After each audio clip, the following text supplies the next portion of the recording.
When the police arrive, he heads back to the hospital to find Judy is gone. He calls up Wilson to make sure he does the right thing in testimony, but it's already too late. They have his girl. Wilson testifies that he remembers nothing. And they pick up Wilson as well. The board is clearing for the brother's son, and Inspector Moss had it up to here. So he camps outside the courthouse and waits for Archer before dumping him like a trash bag while he's on the phone with Tony. He suggests a clean exchange. Wilson and Judy for their dear brother Archer.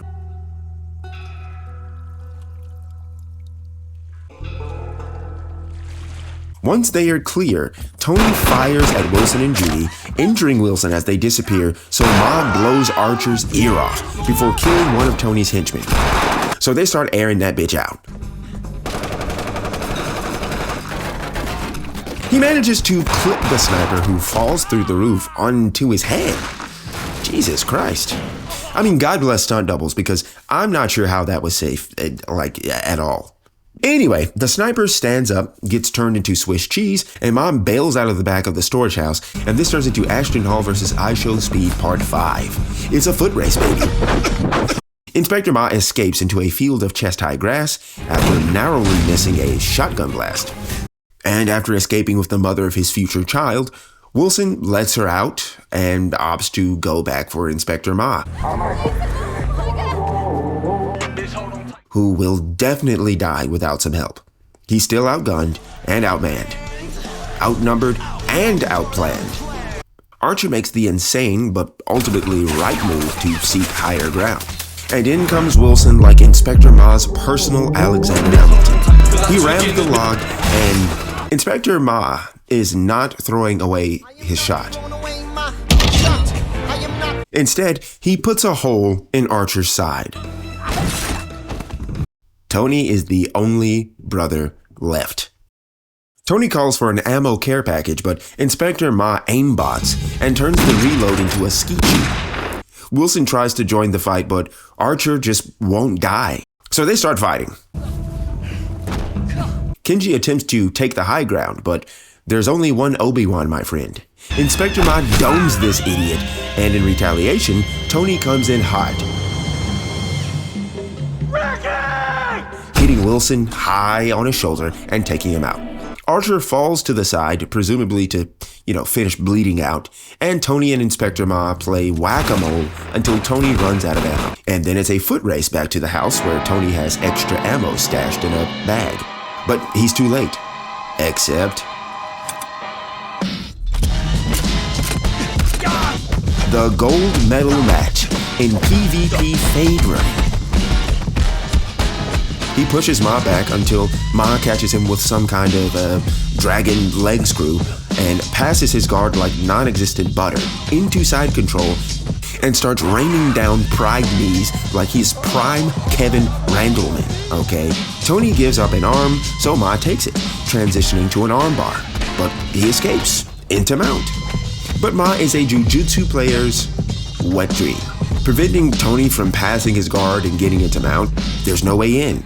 Except Ma is on the offensive, even on his back. He grabs Tony and gets him in a head and arm triangle or a triangle choke. I'm not looking this up. He puts him in a Hell's Gate submission. Okay, that's what he does. And Tony is not having it. Inspector Ma eats a power bomb, and then he eats a goddamn paraplegic slam. If that doesn't knock you out, kill you, or paralyze you, I don't know what will. But he's still holding on, so they go flying over the edge in a stage transition.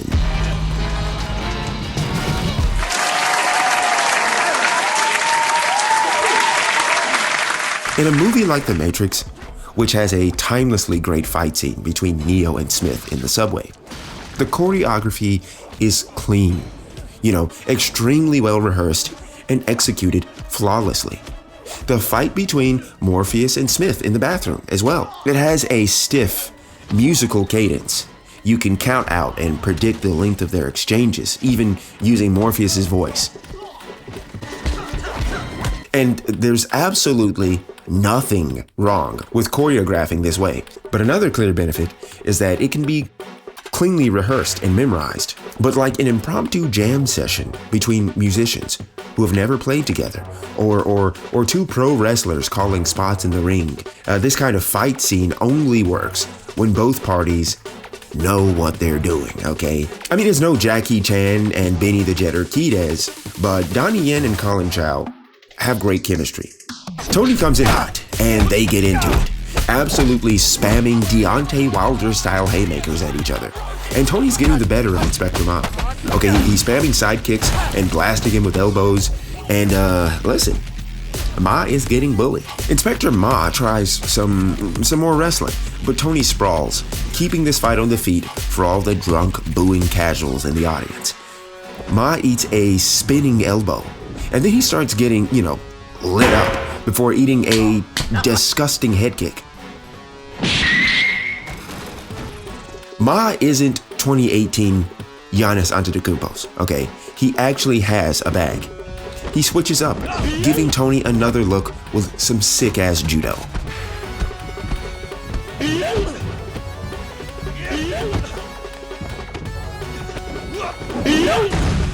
Come on! And brothers, if there's one thing that warms my heart, it's watching some clean, high-speed judo throws in an action movie, okay? I love it. Chef's kiss. Ma has successfully shaken Tony up, and now he's feeling himself. And look at this, okay? This is what I was talking about. The way that they're leaning in and out, bobbing, searching for angles. This is why this feels not just clean, but real. Like if you watch guys sparring, like moving with each other, kind of like just touching, that's what that looks like, but like at much higher speed. Ma starts going off, but Tony is still game. So Ma accepts a BOGO deal. He buys one and then gives Tony one for free. Tony eats another one, and uh-oh, he's rocked. Unfortunately, Ma is on some 2016 Kyrie Irving type shit. His bag is endless. He starts getting shifty like Lomachenko with the footwork, backing out of range, before pulling some jujitsu out of his bag, tripping Tony and putting him in a heel hook. Tony escapes, and Ma pulls some wrestling out of his bag, turning into prime Kurt Angle, okay? And then he turns into prime Rey Mysterio with a Hurricane Rana before following it up with a modified collar choke, okay? I said endless bag and I meant it. Tony escapes and Ma switches to a rear naked choke. Tony escapes that. So Ma pulls his jacket over his head, beats him like some fresh egg whites, and then throws him again. You're up 2-0. Job's not finished. And now, Tony is cooked.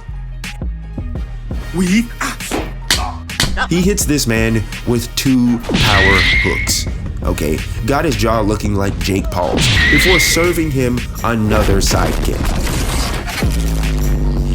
And yeah, this is definitely a no mas kind of situation, okay? Tony doesn't want any more smoke. He tries to run, but Ma hawks him down before locking in the rear naked choke. And this time, Tony's not getting out. After the fight, Wilson shows up with a rifle to see what's left. And you know what? Shout out to Wilson, he's a real one. And Ma even seems happy to see him. Tony's not dead, but he probably has a bitch of a headache. And the day is saved. That's it, The Vietnamese triad has been taken down, and it's time for Ma to move on, okay? Crime never sleeps, and neither does Hong Kong's #1 detective. And that's Flashpoint. Anyways, if you made it this far, thanks for watching, like, subscribe, all that good shit. And hopefully I will see you in the next one, all right? Yeah. Peace.